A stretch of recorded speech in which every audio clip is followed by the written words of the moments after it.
if you want to experience lots of insects in what has been a relatively insectless year, you can make up for what you've missed to a certain degree by spending 5 minutes stood at the side of a patch of ivy when it's in flower like it is here. It's full of insects. As long as you're not particular into what insects you're looking at, then you won't be disappointed. And there's a lovely fragrance from ivy flowers. People tend to forget how fragrant ivy is. Certainly one of those plants that if you was to ask somebody their top 10 favourite scented plants, I don't think many would include ivy in that, and yet it is a beautifully scented flowering plant. And of course, one of the big important features of ivy is the time of year that it flowers. We're now in the middle of September, and ivy will be flowering for the rest of September and well into October. It's a vital nectar source, as I've certainly said many times and other people have. It is a vital nectar source for these insects, most of which will be spending the winter in the adult stage. This is a vital component of their ability to survive through to see next year. And lots of insects, bumblebees, a few wasps, lots of hoverflies of different species, and lots of diptera, lots of flies.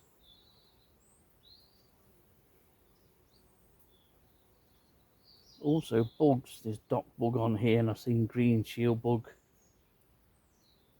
If you stand and look, you'll be surprised what appears. No hornets, and only 2 butterflies.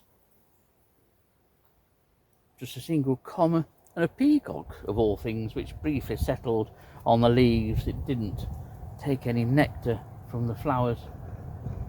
No red admirals. I was hoping that I would get here and see red admirals. Not one.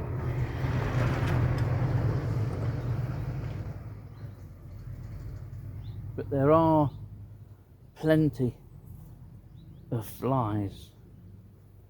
And what people tend to forget with flies and wasps and other insects is that they all help to pollinate other flowers. Anything that visits a flower will take pollen to another flower.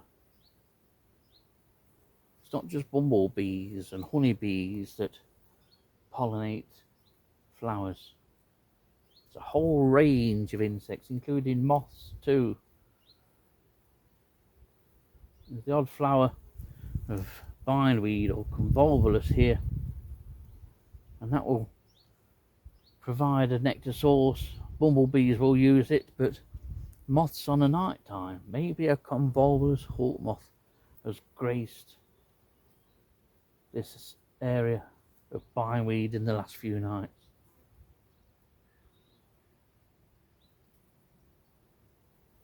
We tend to just think of flies as just being extremely dirty and being attracted to dirty things. Every now and again they like the taste of nature's champagne, really, or you could say, in the form of nectar.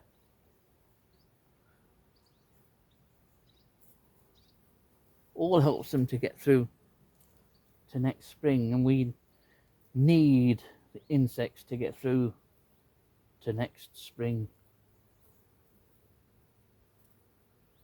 But the one good thing about ivy, it's not just visibly attractive and nasally attractive, you could say. It's also audibly attractive for me.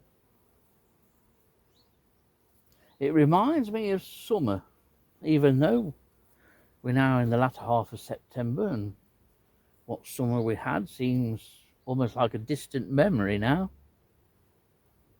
But the buzz of all these insects together creates that wonderful sound of summer. A hot summer's day and the buzz of bees and flies on a hot summer's day. It's a wonderful accompanying sound to a fabulous sight.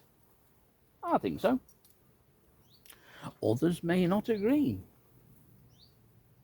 But there is beauty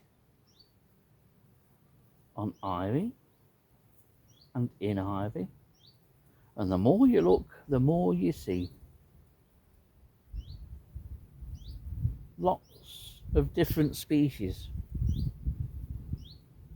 I imagine that most dipterists in the country will visit ivy and do what I'm doing at some time, with a view to looking out for the rare and the unusual. Nothing particularly rare and unusual here, but that's not the point of why I'm here.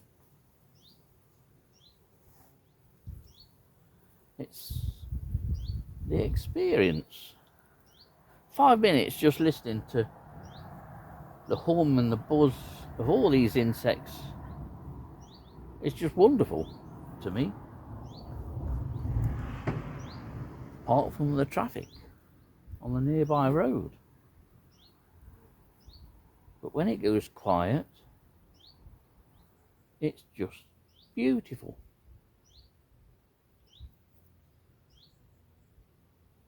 And of course, it's a beautiful day, as you can see behind me. It's a blue sky kind of day.